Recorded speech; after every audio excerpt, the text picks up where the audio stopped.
From the Interstate H3 in Hawaii to Ciudad Real Central Airport in Spain, some of the world's mega projects that cost billions of dollars and promise to be worth every penny remain useless till today. As if those aren't enough, there are lots of megacities built to house millions of residents but also remain empty till today. Since those megacities ended up empty, why are countries still building entirely new cities from scratch? Do the countries enjoy wasting their taxpayers' money? Or do they have other plans for their failed megaprojects? Let's find out why some of the world's megacities are still empty. Before we get into the full details, kindly like the video and also subscribe to the channel for more premium content. Naypyidaw Da, Myanmar. Prior to the development of some megaprojects around the world, the feasibility study of the projects shows that they must end up being useless. But governments' hidden agendas cleared the way for such projects. Atypical of one such megaproject is Naypyidaw Da, the new capital city of Myanmar, built from scratch between 2002 and 2012. Naypyidaw Da started on a good note. The project was hyped and promised to be one of the few edifices that would further put the country on the world map. Today, Naypyidaw Da remains Myanmar's third biggest city and has everything a megacity should boast of: recreational centers, schools, hospitals, cinemas, and other basic amenities. But till today, the city remains a ghost city. For a city projected to house over 7 million residents, only a few thousand occupy the city, while rodents and pests occupy the rest of the buildings. Aside from being a ghost city, the reason for building such an expensive project is quite mysterious. The government of Myanmar released a statement that their plan for building Naypyidaw Da is because Yangon, the country's former capital, is becoming overcrowded and has very little space for expansion and modern development. But deep down, there seems to be a hidden agenda. The regime in power when Naypyidaw Da was built was a military regime. And the best guess was, Naypyidaw Da was a strategic military move. What the public didn't know is that the project was kept from the Myanmar people for a long time, while over 25 construction companies built the city 320 kilometers away from the country's capital. When the project was completed, the government announced it would be moving its headquarters to the new location, which has poor access to the sea. According to experts, the military government specifically chose Naypyidaw Da to tighten the country's security and prevent foreign attacks via water bodies. Also, the roads that lead to the new capital are laid out strangely with rough terrains. Conclusively, Naypyidaw Da might seem to be a useless project to the public, but the Myanmar government has achieved its goal with the project, even though it's far behind with the number of residents. Well, it seems the Myanmar government wants the project that way, far away from the prying eyes of other countries. Safe to say, Myanmar wasn't the only country to move its capital in the early 2000s. South Korea also tried to do the same.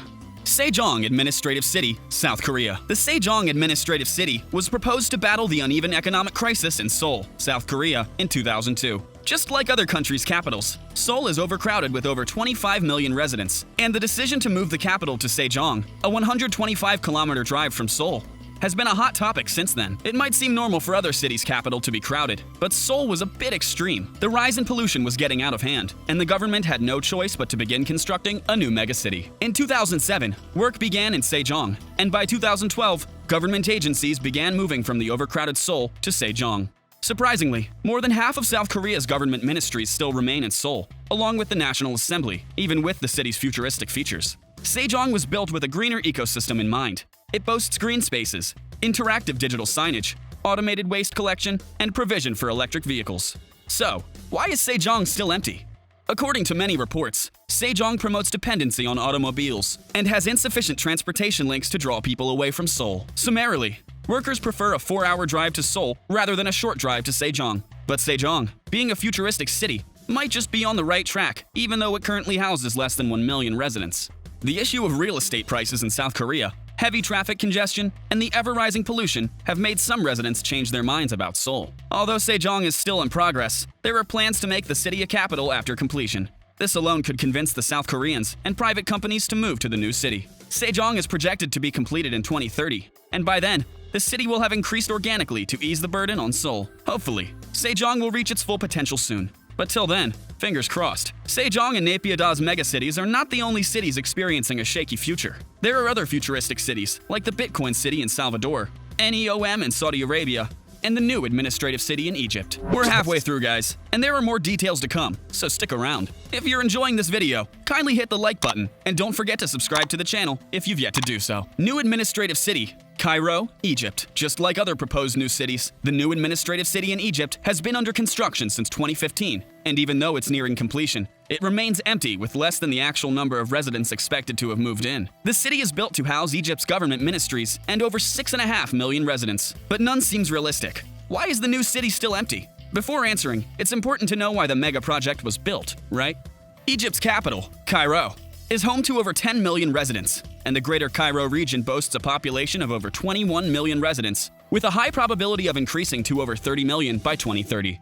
Once a country's capital is experiencing overcrowding, there will be an indirect effect on the country's economy. Heavy traffic congestion will decrease employees' work hours and productivity, and pollution will have an adverse effect on the residents' health. Therefore, in 2014, the government proposed a new city to ease Cairo's burden, and as it stands, the new city is 98% complete. Egypt's new city boasts amazing features like an international airport, train stations, a leisure district, and a stadium. As scheduled by the government, some ministries will start moving to the new city before the third quarter of 2023, while residents will move en masse by 2030. Moving forward, the reason the new city remains empty is due to the proposed high rates of rent. The new administrative city houses the iconic tower, which is one of the tallest skyscrapers in the world and the tallest in Africa. While the iconic tower has reached its full height, the Egyptian government has plans to build another skyscraper, Obelisko Capital, which will dethrone the Burj Khalifa as the tallest skyscraper in the world. All these projects are funded by loans from China, which has also sparked a huge debate between lawmakers. New Administrative City is an exclusive city for wealthy Egyptians only. This would mean a lack of business and investment in Cairo,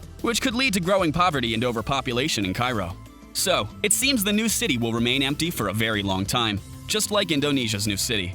Nusantara, Indonesia. Indonesia's capital, Jakarta, was in the news some years ago for being the fastest sinking city in the world and has sunk over 2.5 meters in the last decade, with increasingly frequent flooding incidents. Just so you know, a recent report by Indonesia's National Research and Innovation Agency revealed that by 2050, almost 25% of Jakarta would be submerged by water due to the overuse of groundwater. In January 2022, Indonesia's lawmakers passed a bill to relocate the capital city to a jungle site over 2,000 kilometers away. The new capital, Nusantara, located on Borneo Island, will be 3 times the size of New York City and will feature high-end technology that will enable an innovation-driven economy. With the promises of the new city, the plans of moving government agencies to the new city in 2024 seem stalled for now, as one of the project's biggest investors withdrew their funds, which has left the project pending till further notice. The estimated budget for the project is reported to be around $32 billion.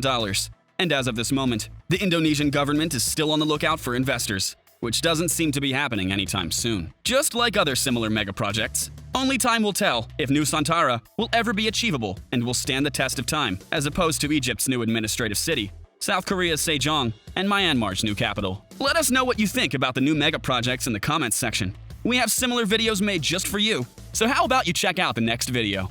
Also, don't forget to give the video a like and subscribe to the channel for more premium content.